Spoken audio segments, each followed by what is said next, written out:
to our tree planting class. Steve will then introduce our second expert, Alan Reed, who will be talking about trees. During these talks, we encourage you to type your questions onto the chat page. And after our scheduled program, our speakers, Tim and Alan, will be very happy to stay on and answer your questions. Just before the question period, we'll close with a slideshow set to music written and performed by Julia Rowan. And now, a video from the city of Abbotsford. But there's just one note. Near the end of the video is a disconcerting story about beaver damage. We want to assure you that the story in the video happened a while ago.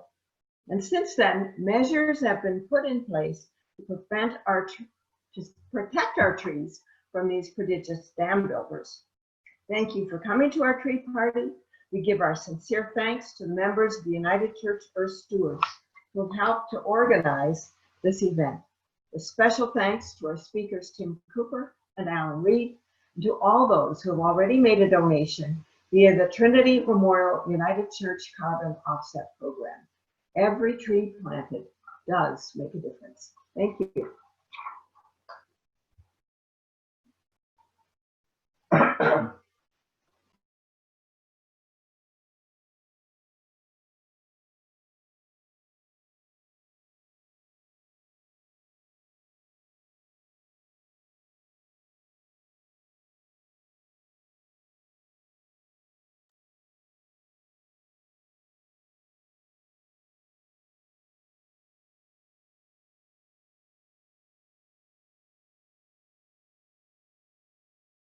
Hey everyone, my name is Kara. I work for the City of Abbotsford and I'm in natural areas and trails. I've been with the city for 12 years now and I just love being outside and yeah.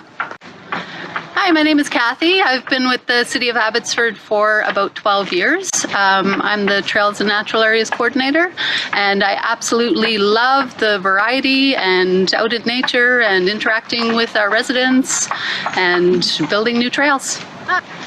Hi, welcome to our Willbend Connector Trail System, recently installed by the Natural Areas crew in conjunction with the contractor. It's a wonderful addition to the Willbend Park Trail System. You can access via the new parking lot at the end of Elmwood Drive and as well over at the end of Hazelwood.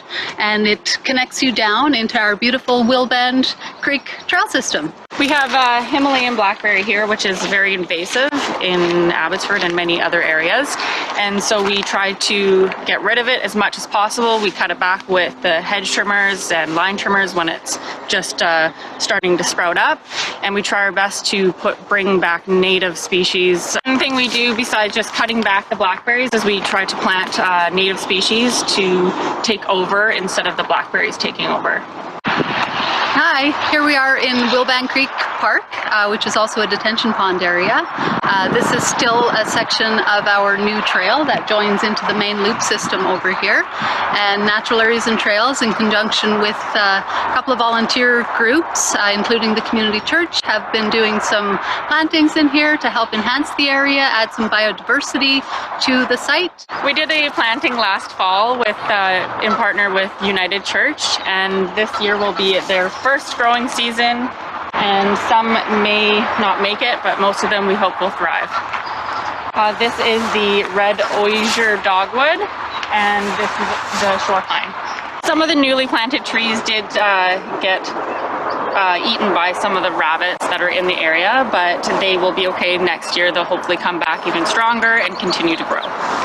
We also planted a weeping willow in Willbend Park, and we have these tree stakes here to keep the trees secure for a few years so that the roots get nicely established. And then we also have the fencing around here so the beavers don't come in and eat away at the tree. So as Kara had referenced to, we have a little problem in here with beaver activity. So that's why we put the protective fencing around the trees when we first plant them, and sometimes even when they're mature. Funny story, I planted a big weeping willow tree in another location a couple of years ago. Had a couple of people bring it in, we hand dug the hole, put it in the ground. I went back 2 days later to check on this big beautiful tree that I had just planted, and it was gone. And the only thing left was about I don't know, maybe a foot stump in the ground. And the beaver probably watched me plant it, laughed at me while I planted it, and came back the next day and took it.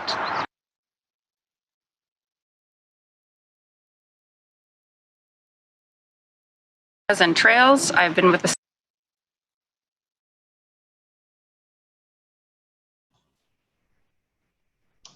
Kate, you're muted.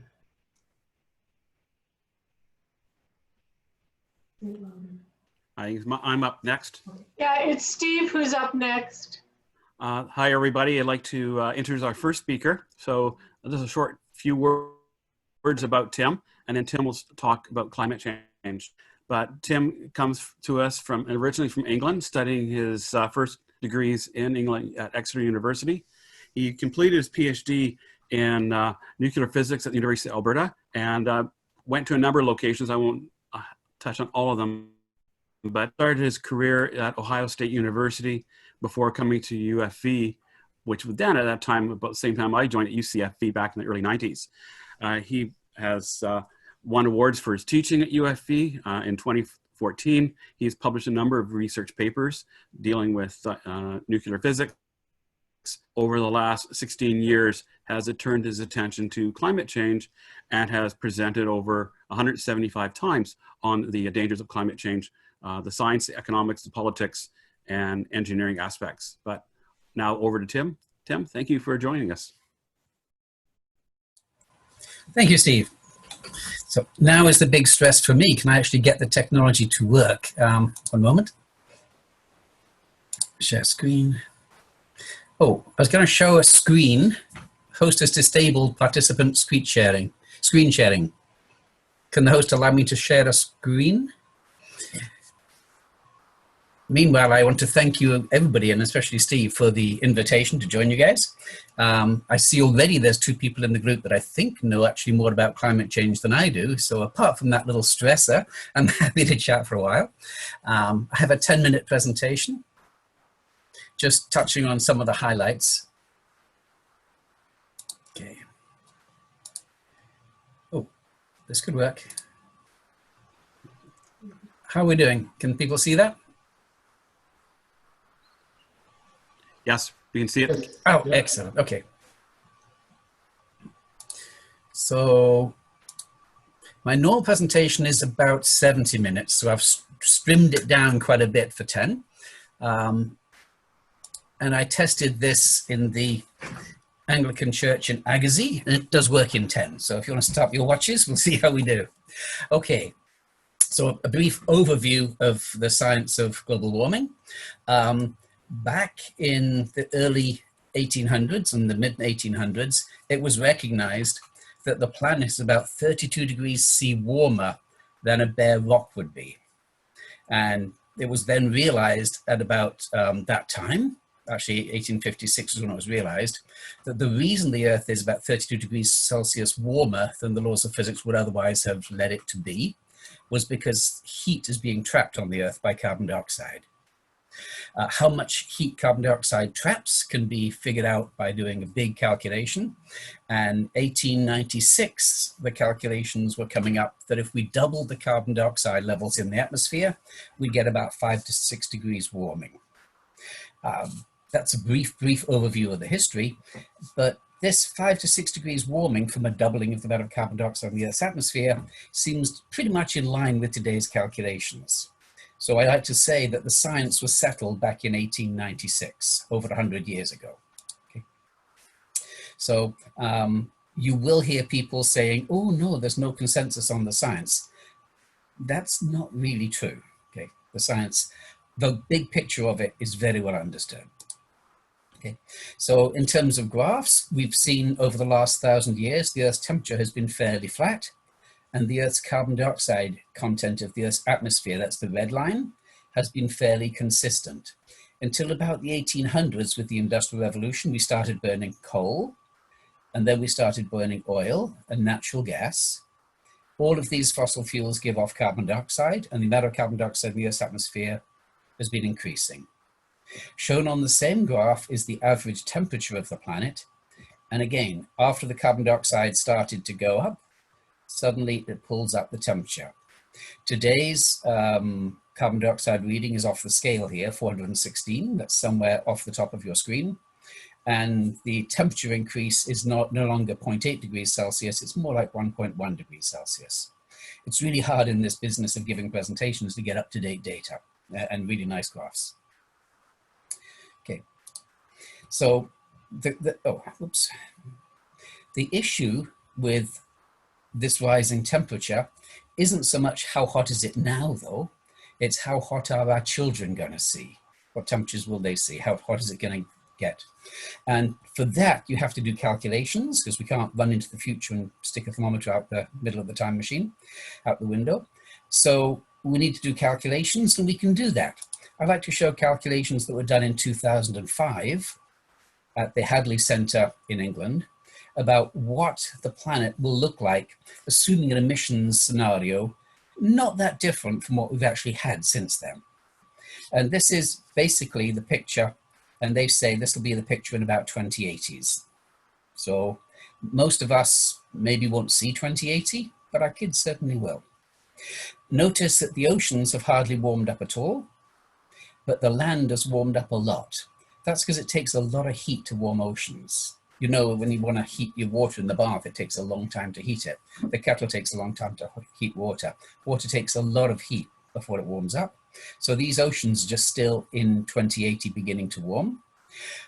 This is a flat map of the planet, and the planet is actually round. And when you look at the globe, you find this picture is totally distorted.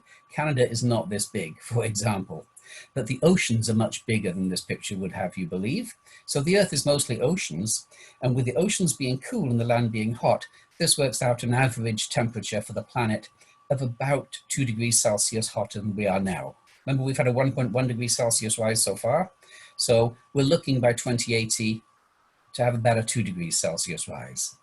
Well, that was assuming the worst case scenario imagined in 2005 when these calculations were done. But actually, since then, we've done what we've actually emitted in terms of our species carbon dioxide levels has been higher than the worst case that was anticipated. This is now anticipated by about 2060. So now some of the younger ones of us, maybe not me, but some of the younger ones may be able to see that. It's not that far off, 40 years. And that's what a 2 degrees Celsius world will look like. I mentioned 2 degrees Celsius, especially because a lot of politicians like to say, we'll aim for 2 degrees Celsius. It doesn't sound so bad, but if you're living on the land, it's more like 6. So we don't really want to go there. If we accidentally go there, can we get back from there? If the planet gets too hot, what about stopping emitting carbon dioxide? Will it cool down? Well, no.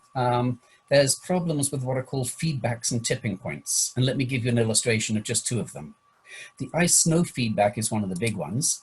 When you look at ice from above, it looks white. It reflects all the sun's heat back into space. As the ice melts, it forms water. That's the black areas. And of course, water, as I said, looks black. So it absorbs the sun's rays.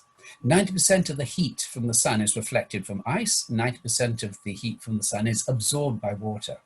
So if we start warming the planet, we're going to start melting ice, turning ice into water, and turning what used to reflect heat into what now absorbs heat. And of course, where was the ice on the planet to begin with? In countries like Canada and in the north. So the north is warming more due to this feedback than the equatorial regions. Well, glaciers are melting. But also the northern polar cap is melting. Let me see if this is going to work for us. Oh, cool. This is the volume of ice at the North Pole at the minimum volume, which is usually the end of the summer, year by year. And it's lovely music.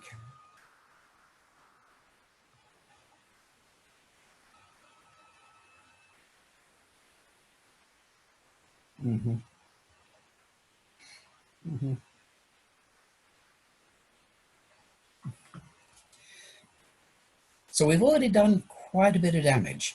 It seems, to my way of thinking, inevitable that the ice will at some point go away.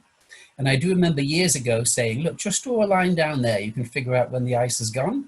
And that was wrong. So it's really hard to predict exactly when the ice will go, but it does look like we're going to lose the ice at some point in the future. That doesn't mean we'll lose the ice in the winter. This is just the ice minimum at the end of the summer. The other feedback I wanted to mention briefly was permafrost. Up in the north of Canada and Siberia too, we have a whole bunch of frozen vegetables. Okay? These vegetables don't decay because they're locked in ice. However, this northern part of the planet is warming, so this ice is starting to melt. We're starting to get the decay of the tundra. And in terms of the amount of carbon that's locked up there, there's about this many gigatons of carbon.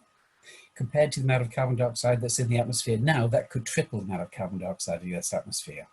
So this is one of the scary feedbacks, that the warmer the Earth gets, the more the permafrost melts, more carbon dioxide, more it decays, more carbon dioxide, more warming, and it doesn't go back the other way. In fact, if we stopped emitting our own carbon dioxide now, this would simply continue melting, continue supplying carbon dioxide. The good news is the paper published about a year ago shows it's going to happen a lot slower than was initially feared. So we've got more time than we initially thought. So what do we need to do as a species? Well, the IPCC, the Intergovernmental Panel on Climate Change, wrote out the most recent report in 2018. And they said, if we want to avoid these feedbacks and others, we can probably avoid them if we do a worldwide cut in 50% of our annual emissions of carbon dioxide by 2030. So can the human race reduce our carbon dioxide emissions, our annual carbon dioxide emissions, by half of today's levels by 2030? And that's the challenge that we're looking at. And if it's too difficult, then we need to find other ways of absorbing carbon dioxide, which is where you guys come in. When we look around the world to see who are the bad guys, we can do that. And you can see sticking out at the top, rather noticeably by our presence, is Canada. The United States is actually not that far behind. This graph shows the global warming potential of the gases we emit, which includes methane. Just purely on carbon dioxide per capita, we in the United States are about the same. Notice Canada is about 25, the world average is just about 7. So there's roughly, very roughly, a 3-to-1 ratio between us and the world average. What that means is, what does Canada have to do? Well, we're emitting 1.6% of global emissions, but we are only 0.5% of the world's population. So whichever way you calculate it, we need to reduce our emissions by a factor of 3 to be good world citizens, and then another factor of 2 reduction by 2050. 2030. That's probably a bit easier than it sounds from a technical standpoint, but very difficult from a political standpoint. Most countries, when we look at their emissions, they come in 3 areas: electrical generation, transportation, space heating. That means heating buildings. The Canadian situation is a little different. Our electrical supply all across the country is pretty clean. Only Alberta has coal-fired power plants. So for us, transportation is the big one. Buildings, i.e. space heating, is the next biggest, and there's a whole bunch of other ones too.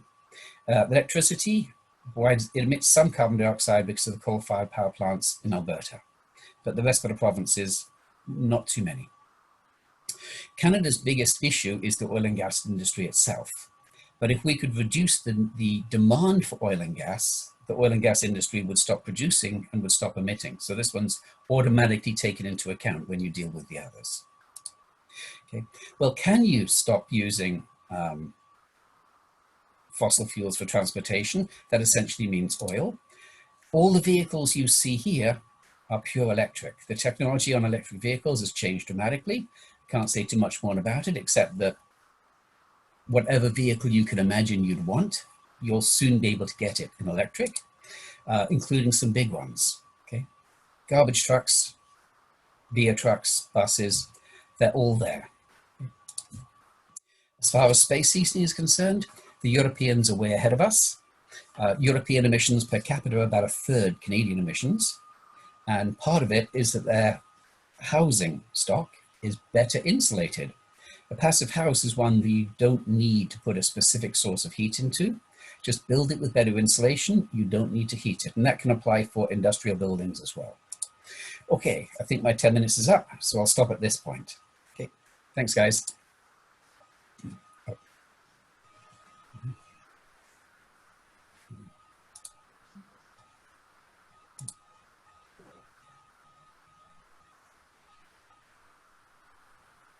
Thanks, Tim.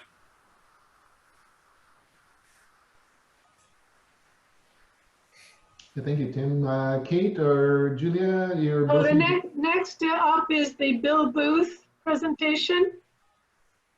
The video. Okay, I will take care of that. Okay.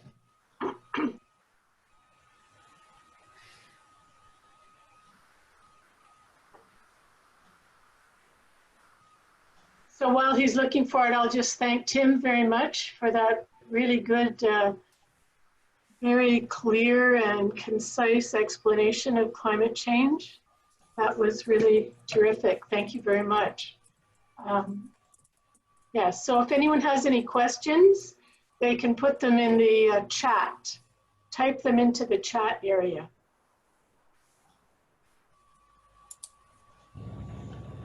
Hello, everyone. It's Reverend Bill Booth calling. I'm unable to be at our tree party meeting this evening, but I'm really glad that you're here and hope that you can really enjoy and be inspired by the messages and the information that you're given tonight. And know that this idea of planting trees can help save the earth. Yes, just planting trees isn't going to do it. There's a lot more work to do, of course. But to a degree, planting a tree is more than just symbolic. It also makes a difference. Look at the beautiful trees behind me here today. Every one of those trees, every one of those leaves is giving me oxygen, giving you oxygen, filtering the air, capturing carbon. It's an amazing gift the trees are to creation, an amazing part of the link and the network of all creation. So we're planting trees. That's our hope. Hundreds, if not over 1,000 or more. Why should we stop?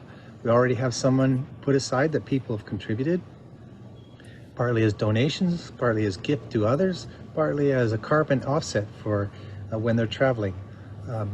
They've done this through our spa website, our spiritual center website, at www.abbyspa.com or abbyspa.com.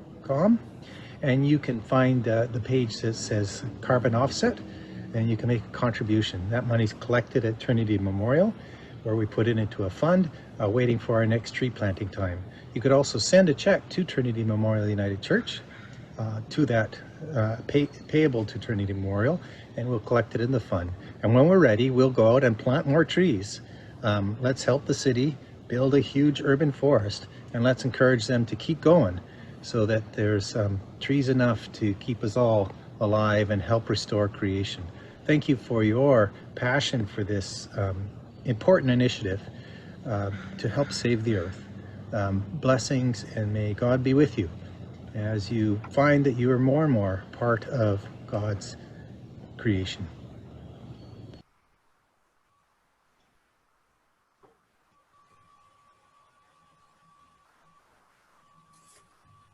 So Steve, I believe, is going to introduce our next speaker. Yes, so also Alan Reid. He's an associate professor at UFV also in biology. He comes originally from New Zealand and Papua New Guinea and made a couple of stops in Australia and Scotland en route to Canada. He has his PhD from Southern California looking at South American daisy populations. He's currently involved quite a bit at UFV looking at revitalizing our campus as far as with botanical information, understanding what our trees are, where they are, and working towards creating a map for us on campus. He's also a research associate at Van Dusen Botanical Gardens. And I'd like to turn it over to Alan. Again, also thank you for volunteering your time tonight. No worries. Thank you, Steve. I hope everybody can hear me. Like Tim, I'm going to try and share a screen with you right now. Okie dokie, where am I supposed to see this? Okay, let's see.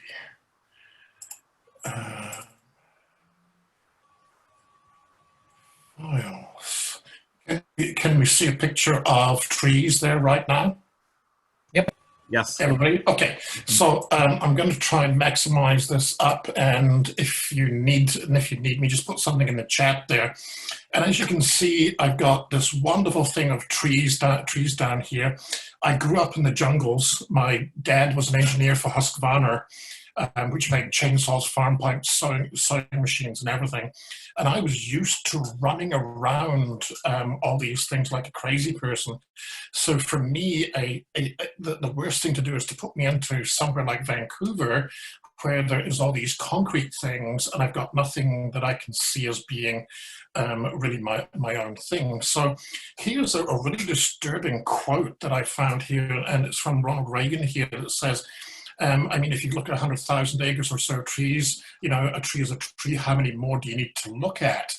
And this is what we have to fight against. At most universities now, to be a plant person like me, you are an old grey-haired fuddy-duddy person like me, and because you're not doing something cutting edge with DNA or genetics or things like that. And we have lost our connection with the earth. We've lost our connection with plants, and we've got to realize that plants are not optional. And we've got to get passionate. We've got to get back into people thinking that these green things are not just things that happen to be there. And so this planting party that you've got here tonight is a fabulous way of doing one simple thing, and that's reconnecting people with plants again. And to connect your people with plants here, we've got to realize that civilization, as we know it, rests on 6 total plants at the moment.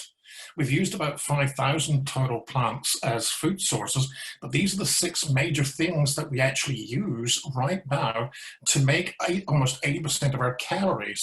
Our great civilizations of Mesoamerica used maize, sweet corn. Our great northern Europeans used something also called corn, which we call wheat. We've got the great Eastern civilizations using rice. We've got the Andeans using potatoes. The Africans are using cassava. Those are the little tapioca things you get at the bottom of your bubble tea there. And then we've got yams. Now, I want to tell you, the yams that you guys eat at Thanksgiving are not yams. They are orange sweet potatoes. They're botanically nothing to do with this thing down in here. This thing down here, this purple thing, has a fabulous history, and that's a whole other rant. It's the source of almost every synthetic steroid we can possibly get. That's a whole other class we can rant about. But we've got to realize that we are culturally tied to trees, to plants, to everything, not just for food, but for our whole civilization. So we know our great civilizations on the West Coast here, using this tree here. This is yellow cedar, and there are several on UFE campus, but nobody knows that they're there. The last head gardener we had at UFE actually had all of the plans up in his noggin, and he's retired. And he's gone. There's no written down cultural things like this. But we, depending on what culture you belong to, depending on what you claim you are, Scottish, Danish, First Nations, whatever, we all have a plant that we are culturally tied to, and so we are intimately linked to our trees. And to have a planet that does not have a thing that is centered on these wonderful machines is completely and utterly foreign to me, because I grew up in the jungles. And we've got to define what we mean by a tree in the first place. And there was a recent paper came out, and it was disturbing because it came from somebody who wrote the plant physiology textbook that we use here at UFE. And he said that trees are not actually living. Trees are just a chemical precipitate of chemical reactions that just happen to produce this great big green chemical reaction like a giant test tube. Well, my grandfather was actually state botanist for the state of Victoria in Australia. So he would actually tell me not to eat these tomatoes, but eat these tomatoes over here because they were singing a different song to him. And so me being the rebellious little guy that I am, that's why I'm 10,000 miles away from the rest of my family, exiled here into Canada. So I would eat the ones that he said not to eat, and they were crap, excuse me, but they were just garbage, complete and utter garbage. And he taught me to sit and listen to these things, and that's what we've lost as scientists. So as a tree, we've got this one great big strong, great big thing up, one great big trunk. It's usually dominant. It's usually the big thing that we see. We grow vertically. This is Tane. This is the god of the forest in New Zealand. This is what monkey puzzles and Norfolk Island pines should actually look like. Not those little things we get at Walmart for disposable Christmas tree type things, but this is what magnificence is. The tree is straight up, the trunk's about 30 meters before it actually starts branching. And we don't really know how long trees are actually going to live for, but they've been protecting us for years and years and years. And they've been protecting us in ways that we take for granted. And we know this little equation here. We know the thing for photosynthesis here, where we take carbon dioxide, a gas, which Tim was telling us we've got to get rid of, add it to water, two nebulous things, add them together, shake them up, add some enzymes, add some light to it, and we come out with a sugar at the end with something that we are all addicted to. Now, everybody in this presentation here, and everybody on Earth is addicted to one thing on the screen there. And if you do not believe me, hold your breath for the next 20 minutes. You will see what you're addicted to, and it's that thing called oxygen. We're addicted to it. We do not believe it. I had say this to the students in class, and they go, "Oh, no, my dad wouldn't let me be a drug addict." Well, we are. We are all drug addicts, and plants are not optional. Plants give us all these things. They harvest our greenhouse gases. We harvest our runoff. We keep water inside our cycles. We give us shade. We reduce temperatures. Now, if we had no photosynthesis going on, we have 11 years supply of oxygen left. Get rid of everything that photosynthesizes, all the little algae, all the cyanobacteria, all the things that have photosynthesis in it, then we only have 11 years supply of oxygen left. That is terrifying. That is absolutely terrifying to know that we are removing things that keep our life completely alive. Now, this is the classical experiment done by Joseph Priestley to prove that oxygen actually exists. It's actually illegal to do this experiment now because it's cruel to one of the organisms in the bell jar there. And it's not the green thing. It's cruel to the cute little furry thing. You can do anything you want to a plant. You can rip the babies off the mother tree and put it into a blender, pulse it, and have orange juice or apple juice or whatever else you want. You can't do that to a puppy. And you watch my students just go, "Oh, puppies in blenders, you can't do things like that." But what we're doing tonight is a valuable thing because 11 years of oxygen is not enough to supply what we are going to be capable of doing. So why are we going to plant trees? Well, there's all these things here. We talked about climate change with Tim's great presentation there. If we start removing trees, we disrupt things. We start taking away the balance, and we know less than squat about botany. We know diddly squat about everything. We are so arrogant that we know everything about this and everything about that. We don't know how long trees actually live. As an ecologist, we say we get to a tree that's a climax situation. We don't know how they live. But we screw up erosion, we screw up water cycles, we screw up biodiversity. We don't know half of the things that we're actually losing. We know roughly about 1% of all the fungus in the world. We know roughly about 10% of all the flowering trees in the world. And we just don't, it's not sexy to be a botanist at the moment. Everybody wants to discover cures for this and this, which is a good thing. But it cuts down the competition for me if there's any botanical things going on. But here we go. Why would we want to have a benefit of a tree? We're going to collect water. We are part of a giant sponge that sucks the water up out of the soil, stops it from running off down into the Fraser and causing it to be really, really murky, screwing up things like salmons and screwing up our sturgeons and things like that. We have this effect that goes on that gives us a cycle of life. Remember that the Lion King, Mufasa, going, yeah, it's a circle of life, people. We have the environmental conditions. I would rather sit out underneath a tree like this than go anywhere near any sort of any other human being. It's calming.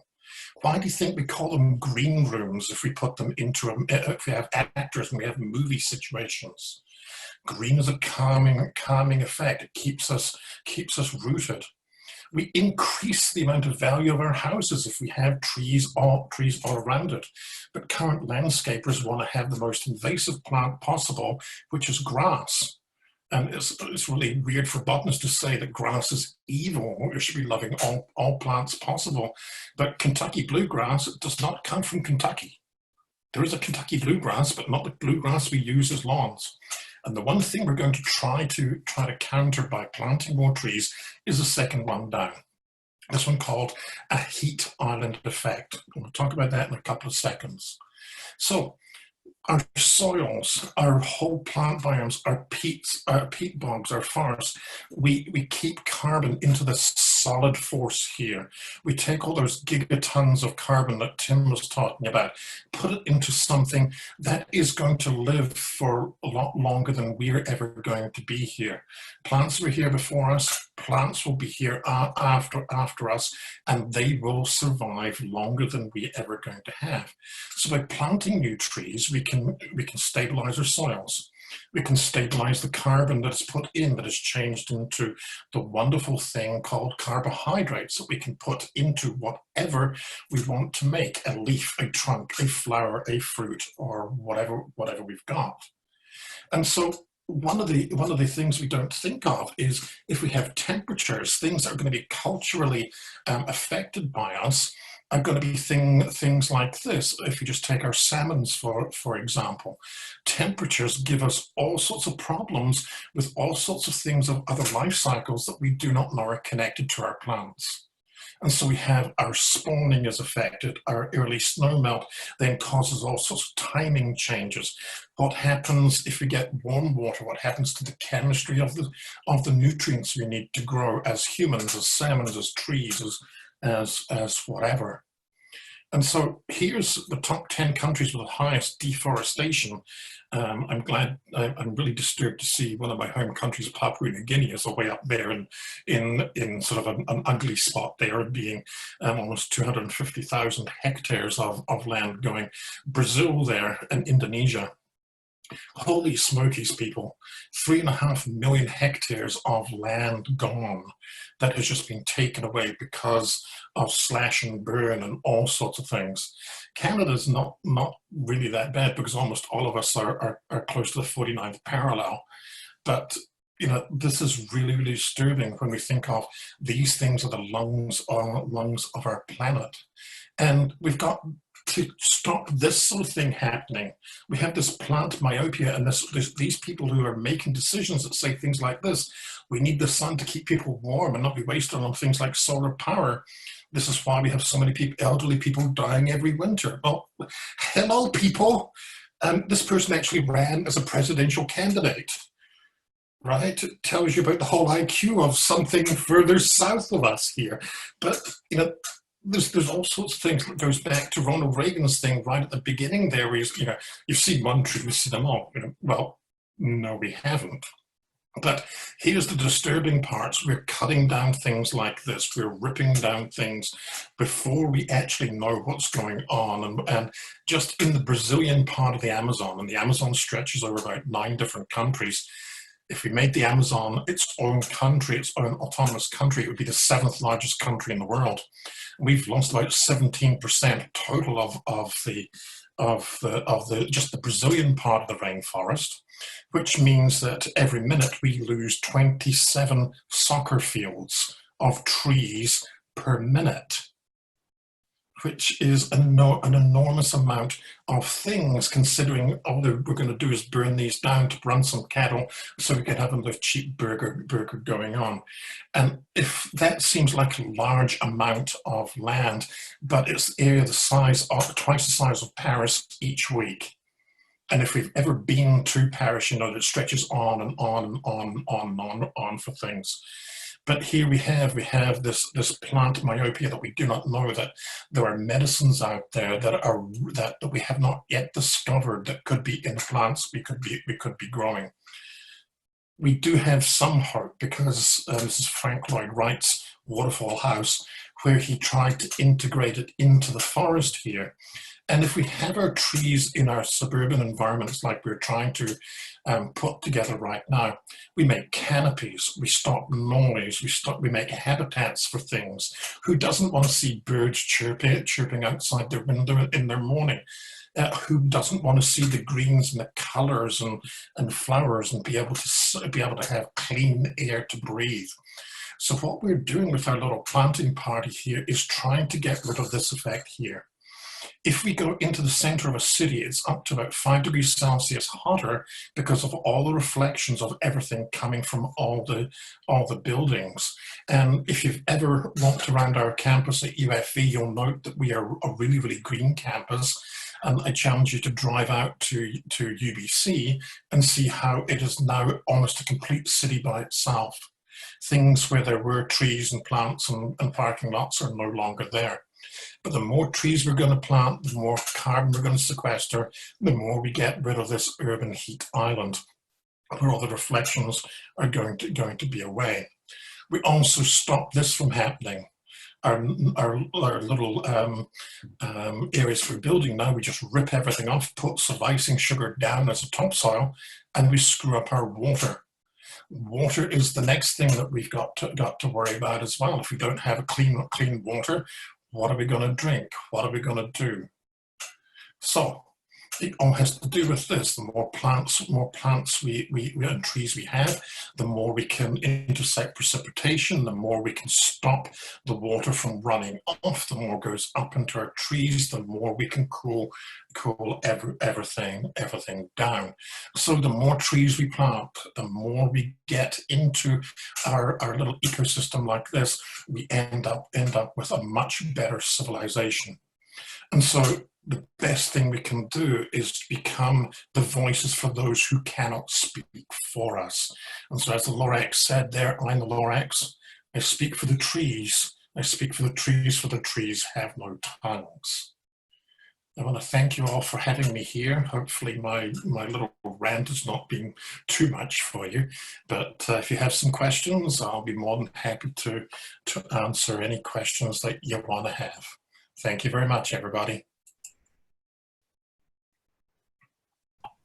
Thanks, Alan.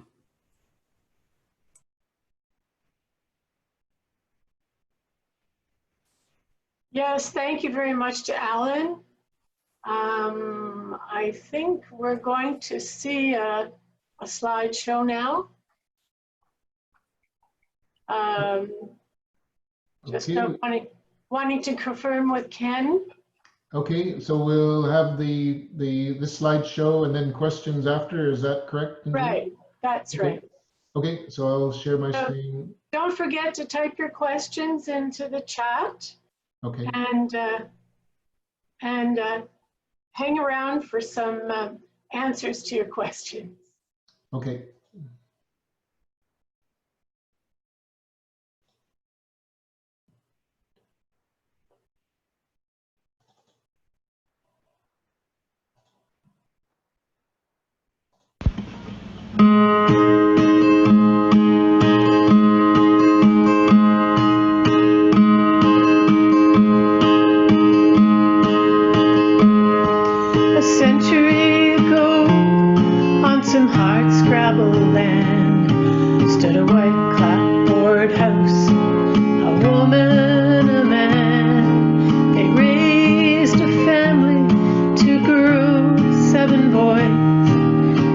survival, hard work, some heartache, some joy, roots run deep.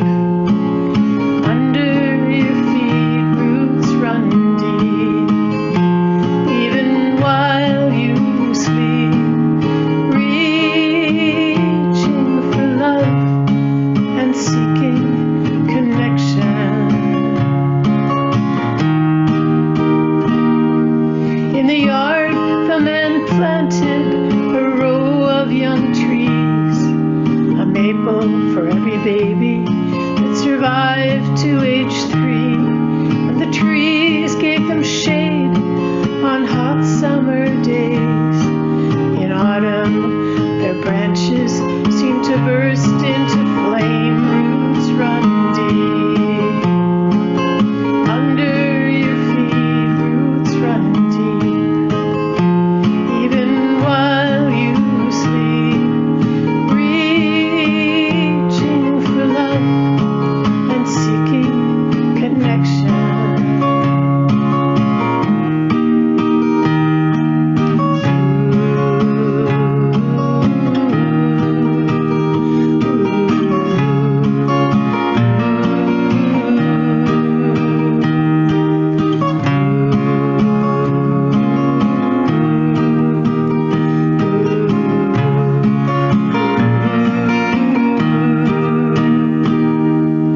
One maple stands on that hillside today. The old homestead's gone, the family long in their graves. A lightning-struck relic, a gnarled old tree. She's still filled with birdsong and sheltering leaves. Roots run deep. Under your feet, roots run deep. Even while you sleep, reaching for love and seeking connection.